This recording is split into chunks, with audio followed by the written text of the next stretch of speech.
Moi c'est Mathis, on me connaît sous le nom de Tisma ou Tisma Studio sur les réseaux. Je fais plusieurs choses, de la musique, premièrement, du dessin, deuxièmement, ou premièrement du dessin, ou deuxièmement de la musique. J'aime faire les deux. On me connaît surtout sous le nom de Tisma Studio sur les réseaux sociaux. J'ai commencé avec de l'art digital et ça a plutôt bien pris. Après je me suis diversifié avec des dessins papier, des croquis, de l'aquarelle, de la peinture.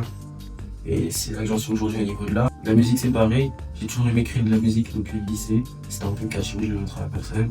Et c'est après que j'ai pris confiance avec la musique et là j'aime bien me diversifier, j'aime bien m'amuser. J'adore m'amuser quand je crée des choses.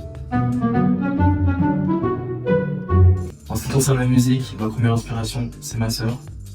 Elle m'a toujours fait écouter ses sons sur Trace, etc. J'ai toujours été branché à R&B du coup parce qu'elle en écoutait beaucoup. Après quand je me suis développé, j'ai beaucoup aimé Fetty Wap, sa manière de chanter. Ensuite Bryson Tyler, Tory Lanez, Hamza en France, Joke m'a beaucoup influencé. Je pense que c'est vraiment les piliers de mes inspirations. Et pour le dessin, le premier qui m'a inspiré c'était sur les réseaux vu que j'ai commencé tard entre guillemets, j'ai toujours dessiné mais sur les réseaux je me suis lancé un peu tard, je ne savais pas que cette niche existait. C'était Yalo Call of God, c'est un artiste congolais qui fait plein de choses, qui est super polyvalent donc sa polyvalence m'inspire. Sloan, sa manière d'approcher l'art, ça me ressemble, ça me parle. Et je dirais un mec qui s'appelle Aku Make Me Happy, il est pas très connu, enfin, mais tout le monde le connaît sur Pinterest, c'est vrai ça.